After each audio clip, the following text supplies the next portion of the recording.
귀한 찬양 감사를 드립니다. 성탄 주일이어서 그런지 더 풍성하네요. 찬양이 아주 은혜롭고 좋습니다. 성탄 주일에 예배하러 나오신 여러분, 성탄의 기쁨이 여러분의 심령들마다 가정마다 충만히 임하시기를 주님의 이름으로 축복합니다. 한 어린 초등학생이 성경을 읽다가 도무지 이해가 안 되는 것들이 너무나 많이 있어서 전도사님께 이렇게 물어봤다고 합니다. 전도사님, 예수님께서 물 위를 걸으셨다는데 그게 진짜예요? 예, 예수님은 하나님이신데 물 위를 걸어도 안 빠지는 게 당연하지 않니? 물에 빠지면 그게 더 이상하겠다. 예. 또 묻습니다. 전도사님, 도시락 하나로 정말 5,000명을 먹였을까요? 예, 예수님은 천지를 창조하신 하나님이신데 당연히 먹일 수 있어야지, 못 먹이시면 그게 더 이상하겠다. 예. 전도사님, 진짜 예수님은 처녀 몸에서 나셨을까요? 마리아는 진짜 처녀 몸으로 예수님을 나셨을까요? 예, 하나님이 인간으로 오실 거면 그 정도로 오셔야지 처녀 몸에서 나시지 않으면 그게 더 이상하겠다. 예, 이렇게 대답을 했다고 합니다. 이 전도사님의 대답은 단순하고 참 어떻게 보면은 실소를 금할 수 없는 그런 대답이지만, 그런데 그것이 진리입니다. 참으로 지혜로운 대답인 것이죠. 적어도 하나님이시라면 처녀의 몸에서 잉태되어야 하나님이라고 할 수 있지 않겠습니까? 그게 하나님이잖아요. 오늘 예수님을 믿는 우리에게는 이 말이 믿어지고 끄덕여지고 제법 은혜가 되는 말이지만, 그런데 여러분, 정작 처녀의 몸으로 임신한 당사자는 어떠했을까요?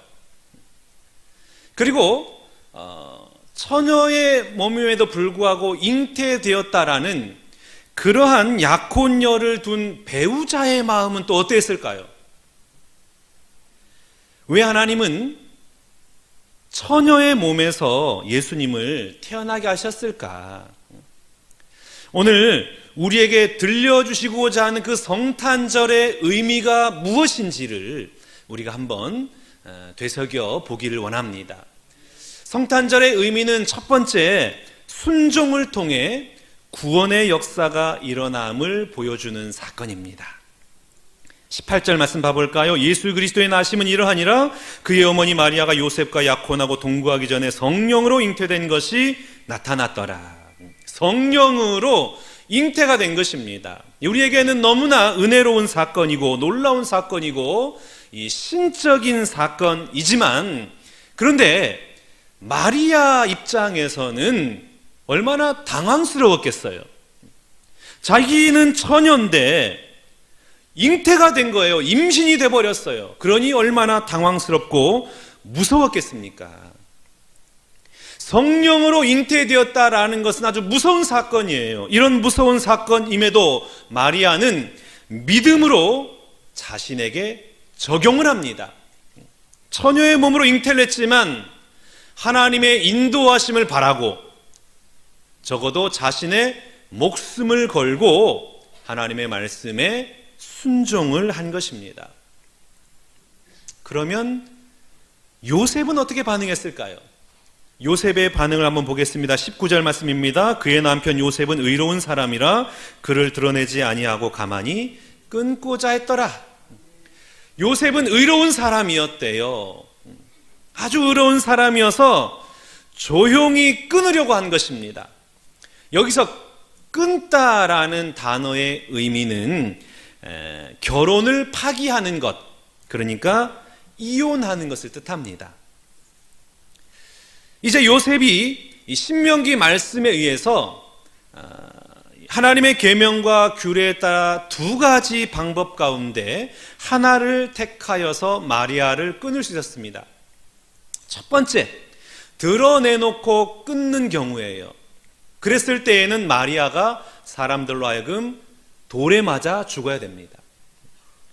두 번째, 조용히 끊는 것입니다. 이혼 증서를 써주고 결혼을 파기하는 것이죠. 요셉은 두 번째, 이혼 증서를 써주고 헤어지기로 결심을 합니다. 처녀가 애를 가졌으니 돌에 맞아 죽는 것은 당연한 것 아니겠습니까? 그러니까 요셉은 의로워서 마리아가 공개적으로 죽임당하는 것을 원치 않아서 조용히 이혼을 하고 돌려보내려 했던 그런 생각이었습니다. 그런데 여러분 한번 생각해 보세요. 처녀가 잉태를 했어요. 임신을 했어요. 그러면 요셉과 헤어진다 한들 어느 곳에 가든지 간에 돌에 맞아 죽지 않겠습니까? 어느 곳에 가든지 똑같은 반응이 나올 거예요. 그래서 정말 요셉이 의로운 사람이라면 죽을 수도 있는 이 두려운 사건을 본인이 받아들여야 되는 것이에요. 이게 진짜 마리아를 위한 일입니다. 요셉은 성령으로 잉태된 이 사건을 도무지 해석할 수가 없었어요. 이게 도대체 무슨 일인가? 그래서 두려움에 휩싸이고 고작 생각해낸 것이 가만히 끊는 것이었어요. 인간의 의로움이란 이런 겁니다. 인간이 아무리 의로워도 결국에는 끊는 것 이외에 생각할 수 있는 것이 아무것도 없는 것이에요. 저를 보더라도 참 의로운 것이 아무것도 없음을 알게 됩니다. 사실 의로움이라는 것은 자기 입장에서 의로운 것이죠. 주관적으로 의로운 것이지 절대적으로 의로움을 말할 수는 없는 것입니다. 그래도 저는 제법 이 목회적인 감각이 있고 좀 세련미가 있는 그런 목회를 하고 있잖아요. 이런 얘기를 할 때마다 자꾸 비웃는데 제가 그러면 앞으로 이런 얘기를 할 수가 없어요. 그래서 제가 하는 것마다 그래도 제법 목회적인 감각이 뛰어나요. 잘한단 말이에요. 너무 그러니까 짠 것 같잖아요. 그래서 이 장로님들이 가끔 저에게 이렇게 묻습니다. 아니 이런 것은 누가 기획하고 디자인합니까? 그러면 저는 우리 부교육자들이 참신하고 실력이 좋아서 이렇게 잘했습니다. 이렇게 이야기를 해요. 그러다가 저와 장로님과 부교육자가 함께 있는 자리에서 또 물어보는 경우가 있어요. 야, 이거 참 괜찮은데 이거 누가 이렇게 아이디어를 내고 이렇게 실행을 했습니까? 그러면 그때 역시 저는 부교육자들이 참 열심히 한 덕입니다. 제가 왜 그 말을 했을까요? 이 말을 듣고 있는 부교육자가 손살을 치면서 아닙니다. 그것은 제가 한 게 아니라 담임 목사님이 다 하셨습니다. 이 말을 기대하고 제가 그 말을 던진 건데 입을 꾹 닫아버리는 경우가 거의 많더라고요. 그러면 제 속에 어떤 마음이 드냐면 요것 봐라. 사회생활을 그렇게 못하니? 응? 자신의 위치도 분간하지 못하는 이런 한심한 사람 같으니라고 속으로 혀를 차고 아주 괘씸하게 생각을 하는 거예요. 그러니 여러분 얼마나 위선자의 모습이에요. 의로운 척, 겸손한 척 다 그렇게 그냥 모든 것을 얘기하고 결국에는 그게 나에게 돌아와서 내가 그 영광을 얻으려고 했던 이게 바로 고작 제가 말하는 저의 의로움이었던 것입니다. 얼마나 부끄럽고 유치한 일이에요. 차라리 내가 다 했습니다 이렇게 말하면 그거 괜찮지. 굳이 겸손한 척 의로운 척 하면서 속으로는 모든 영광을 받으려고 기대하냐 이 말입니다. 그래서 저는 사도 바울의 그 가슴 찢어지는 탄식 오호라 나는 곤고한 사람이로다 이 사망의 몸에서 누가 나를 건져내랴 이 말씀이 저를 너무나 잘 설명하는 것 같아요. 이 말씀을 들을 때마다 바로 나를 보면서 사도 바울이 고백하고 있구나. 내 안에 선한 것이 아무것도 없구나. 나는 정말 절망적인 존재이구나. 이것을 늘 느끼면서 살아가고 있습니다. 여러분 우리가 가장 경계해야 될 것은 나의 의로움이에요. 자신을 의롭다고 생각하는 자기 의를 버리지 않으면 우리는 성령으로 잉태된 사건, 하나님의 구원을 위한 사건을 그저 끊어버리기에 급급한 인생이 되고 말 것입니다. 너무나 부끄러워서, 너무나 힘들어서 여러분 혹시 조용히 끊어버리려고 했던 일이 있습니까? 남편과의 관계인가요? 아니면 자녀입니까? 내가 뭔데 남편을 버리고 부인을 버리고 자식을 버릴 수가 있겠습니까? 하나님께서 잉태케 하셔서 우리 가정에 선물로 주신 사람인데, 하나님께서 감동하셔서 우리로 만나게 하신 사람인데, 하나님께서 다 계획이 있고 뜻이 있어서 내게 허락하신 사건이고 상황인데 우리가 무엇이라고 내 스스로 의로운 척하면서 그것을 끊느냐는 이 말씀입니다. 내가 오늘 가만히 끊어버리면 예수의 생명이, 그리고 예수의 구원이 임할 수가 없는 거예요. 오늘 내가 느끼는 모든 수치와 두려운 사건은 성령의 감동으로 주신 사건입니다. 다시 말해서 하나님의 구원의 역사를 이루기 위한 하나님의 사건이에요. 그러니 여러분, 우리가 어떻게 해야 됩니까? 요셉처럼 의로워서 가만히 끊으려고 할 것이 아니라 마리아처럼 죽을 각오를 하고 돌 맞을 각오를 하고 순종으로 받아들이시고 하나님의 때를 믿음으로 기다리는 여러분 될 수 있기를 바랍니다. 23절 말씀 봐볼까요? 보라, 처녀가 잉태의 아들을 낳을 것이요 그의 이름은 임마누엘이라 하리라 하셨으니 이를 번역한즉 하나님이 우리와 함께 계시다 함이라. 마리아가 돌 맞을 각오를 하고 순종을 했더니 예수님께서 마침내 태어나셨습니다. 그리고 예수님의 이름이 무엇인가요? 임마누엘이에요. 임마누엘의 뜻은 무엇입니까? 하나님이 우리와 함께 하신다. 마리아의 그 순종을 통하여 나와 함께 하시는 하나님을 만나게 된 것입니다. 마리아는 주님 이 일만은 못해요. 아무리 하나님이지만 이건 너무하잖아요. 이렇게 말할 수도 있었습니다만 그러나 마리아는 순종한 거예요. 이해하니까 순종한 것이 아니라 믿음으로 순종한 것입니다. 순종하다가 때때로 바보가 되기도 하고 수치를 당하기도 합니다. 그러나 하나님은 그 순종을 통하여 우리 인생의 사이즈를 더 크게 키워주시는 것입니다. 옹졸한 내 사이즈에서 원대한 하나님 사이즈로 넓혀주시는 것입니다. 순종한 마리아가 어떻게 됐습니까? 메시아의 어머니가 되는 놀라운 은혜를 경험하지 않았습니까?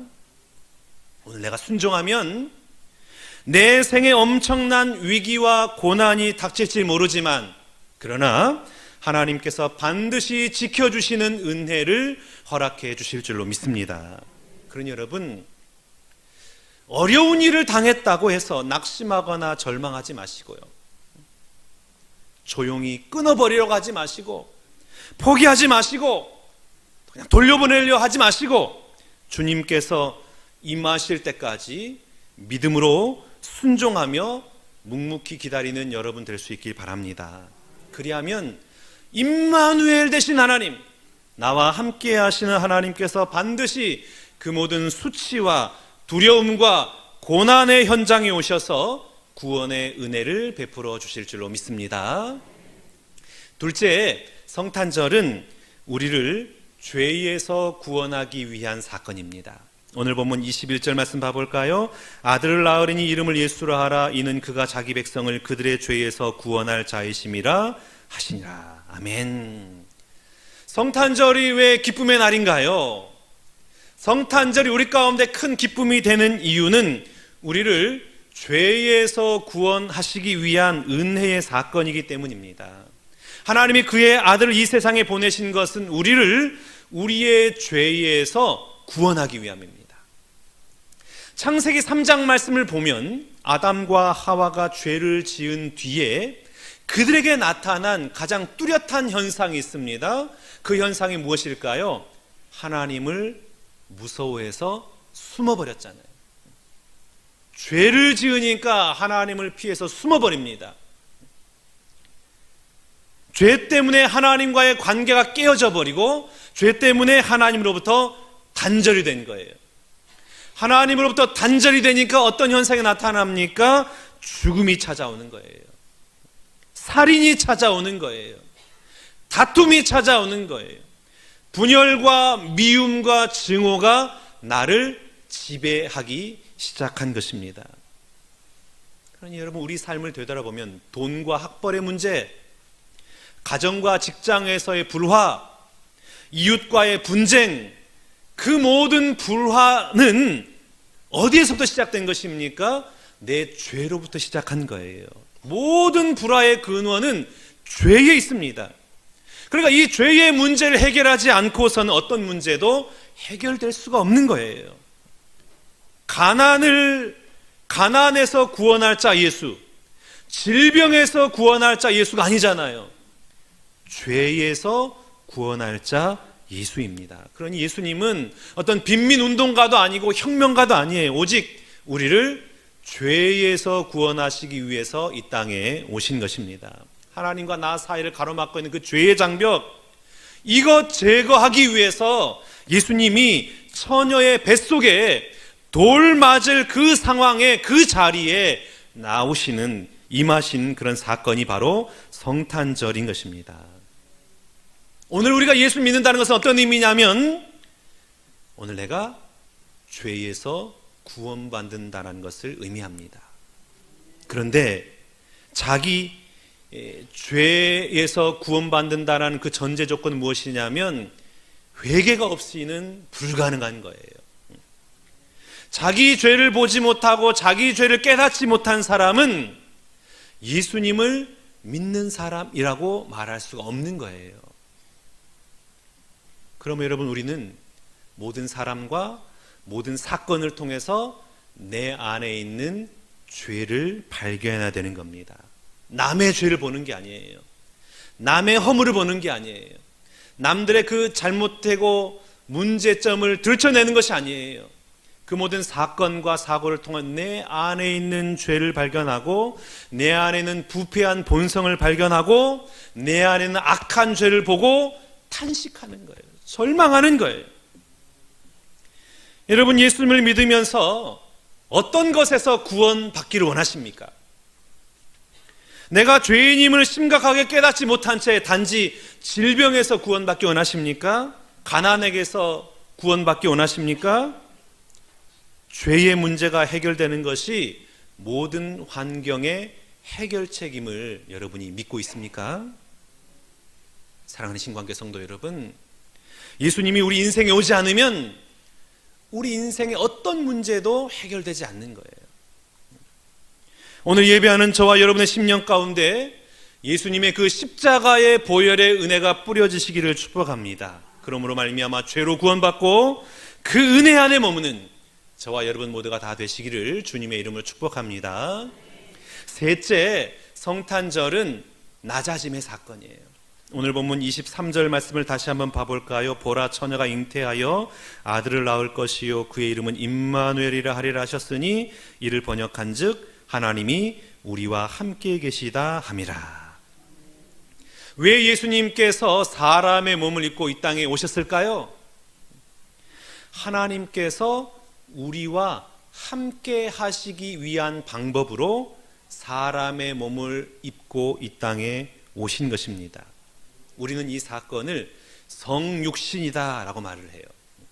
이 성육신의 사건을 사도 바울이 이렇게 설명을 하고 있습니다. 빌립보서 2장 6절과 7절 말씀입니다. 그는 근본 하나님의 본체시나 하나님과 동등됨을 취할 것으로 여기지 아니하시고 오히려 자기를 비워 종의 형체를 가지사 사람들과 같이 되셨더라.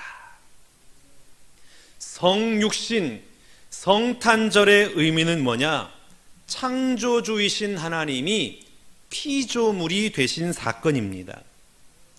신의 특성이 뭐예요? 여러분, 신의 특성은 초월성이잖아요. 이 세계 안에 갇혀있지 않는 초월성이에요. 신의 특성은 전능성입니다. 모든 것을 할 수 있는 것이 바로 전능자, 신이죠. 그리고 무소부재, 시간과 공간의 얽매여 있는 것이 아니라 그 모든 것을 뛰어넘어 어느 곳에서나 존재하는 것, 이게 바로 무소부재의 하나님입니다. 그런데 성자 하나님이 하늘의 높은 자리에 계신 것이 아니라 그 높은 자리를 버리시고 자신을 비워서 이 땅에 오시고 사람의 그 한계 있는 육체 안으로 오셨다라는 것입니다. 자기를 비운 거예요. 자기를 비웠다라는 이 단어가 우리에게 와 닿지 않기 때문에 NIV 성경에서는 자기를 비운 사건을 이렇게 설명을 하고 있어요. NIV 성경 봐볼까요? But made himself 뭐라 그랬어요? Nothing. 자기를 비운다는 것 의미는 무엇이냐면 nothing이에요. 아무것도 아닌 존재가 돼버린 것이에요. 하나님은 자기 스스로를 아무것도 아닌 존재로 규정하시고 그리고 아무것도 아닌 자처럼 이 땅에 내려오신 것입니다. 그게 바로 성육신이고 성탄절의 의미예요. 이 빌립보서 2장의 말씀을 톰 라이트라는 신학자가 이렇게 주석을 했습니다. 하나님이 인간이 되신다는 결단, 그리고 그분이 십자가에 이르기까지 자기를 내어주어서 순종한 결단은 신성을 잠시 중단한 것이 아니다. 하나님됨을 잠시 포기한 것이 아니다. 오히려 기독교가 믿는 신성이 정말 무엇인지를 보여준 사건이다. 하나님의 하나님됨, 거룩함, 신성이 정말 어떤 것인지를 이 대목에서 보여준다. 여러분, 기독교의 하나님은 군림하는 하나님이 아니고 자신을 비워서 종이 되신 하나님이십니다. 영광을 받으시고 높임을 받으시고 숭배를 받는 하나님이 아니라 친히 내려오셔서 십자가에 죽으신 하나님이에요.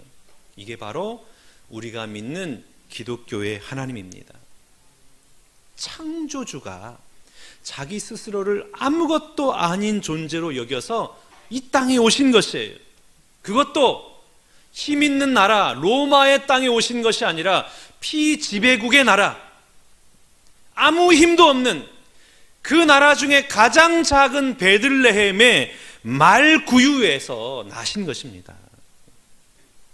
낮아진 거예요. 우리는 사람들에게 무시당하고 천대당하는 것을 견디지 못해요. 어느 누구 하나 나를 향하여 삿대질하거나 무시를 하면 우리는 견디지 못하고 그에 반응합니다. 그래서 무시당하지 않으려고 좋은 옷을 입고 좋은 차를 타고 좋은 집에 살길 원합니다. 억울하면 성공해라 이 말 있잖아요. 억울하면 성공해라. 우리는 무시당하기 싫어요. 가능하면 높은 자리에 올라가려고 그럽니다. 그런데 여러분, 성공하면 행복하던가요? 성공했더니 만사가 형통하고 기쁘고 매일매일 웃음이 있고 잔치가 끊이지 않던가요? 성공한 사람도 고민하고 아파하고 힘들어하고 스스로 목숨을 끊을 그런 생각까지 하는 것, 그게 다 성공하는 사람들의 모습 아닙니까? 우리는 늘 항상 이런 말을 해요. 머리가 될지언정 꼬리가 되지 말아라. 일평생을 그 소리를 들어왔고 마치 그 소리가 진리인 것처럼 지금도 우리는 믿고 있습니다. 머리가 돼야지 꼬리가 돼서는 안 된다. 그런데 여러분, 오늘 예수님께서는 자신을 아무것도 아닌 존재, nothing으로 규정했대요. 아무것도 아닌 존재가 되셨답니다. 전능하신 하나님, 창조주 하나님께서 아무것도 아닌 존재가 되셔서 자신을 비운 거예요. 스스로 죽음의 자리에 내려오신 것입니다. 왜 그랬을까요? 왜 하나님은, 창조주 하나님은, 전능하신 하나님은 스스로 연약한 몸에, 한계 있는 몸에 내려오셨을까요? 그 이유를 로마서 5장 8절 말씀에서 이렇게 기록을 하고 있습니다. 우리가 아직 죄인 되었을 때에 그리스도께서 우리를 위하여 죽으심으로 하나님께서 우리에 대한 자기의 사랑을 확증하셨느니라. 사랑 때문이라는 거예요. 왜 창조주 하나님이 피조물이 되셨느냐? 우리를 사랑하셨기 때문입니다. 보잘것없는 존재가 되어도 상관없는 거예요. 수많은 조롱과 수치를 당하여도 개의치 않습니다. 이 세상에서 당할 수 있는 최고의 고통을 당한다 할지라도 그 길을 거부하지 않아요. 그 길을 걸어가요. 왜요? 우리를 사랑하셨기 때문에. 이게 바로 성탄절의 의미입니다. 그런데 우리는 이 성탄절을 너무나 당연하게 받아들여요. 작년에도 있었고 그 전에도 있었고 올해도 성탄절이 왔는구나. 사람들이 즐거워 기뻐하니까 나도 즐거워하겠노라. 이렇게 아무런 감동도 없이 이 성탄절을 맞이하는 것입니다. 그런데 더 놀라운 사실은 아무런 감동도 없는 나 자신에 대해서 너무나 당연하게 생각하고 아무런 이상이 없는 것처럼 여긴다는 거예요. 자기를 nothing으로 규정한 거예요. 아무것도 아닌 존재로 규정하시고 나를 구원하시기 위해서, 나를 사랑하시기 위해서 하늘 보좌 영광의 자리를 버리시고 낮고 천한 이 땅에 미물로 태어나신 예수님이십니다. 여러분, 내일은 성탄절인데 이 성탄절을 맞이할 때 어떤 마음으로 성탄절을 맞이하기 원하십니까? 내가 바라는 소원이 이루어지기 원하시나요? 이제는 물질적인 풍요로움에 기대를 안고 성탄절을 맞이하기 원하십니까? 육체가 무너져서 힘드니 이제는 건강해질 것이다 라는 그런 소망을 가지고 성탄절을 맞이합니까? 아니면 사업의 성공을 바라며 이 성탄절을 맞이하고 있습니까? 우리도 nothing이 되면 어떨까요? 아무것도 아닌 존재, 아무것도 아닌 것으로서 우리 주님처럼 우리도 그렇게 성탄절을 맞이하면 어떻겠습니까? 자기를 주장하지 않고 자기 의를 내세우지 않고 그저 묵묵히 죄인처럼 하나님이 허락하신 이 땅의 길을 묵묵히 믿음으로 걸어가는 이 성탄절 맞이하는 저와 여러분 모두가 다 되시기를 주님의 이름으로 축원합니다.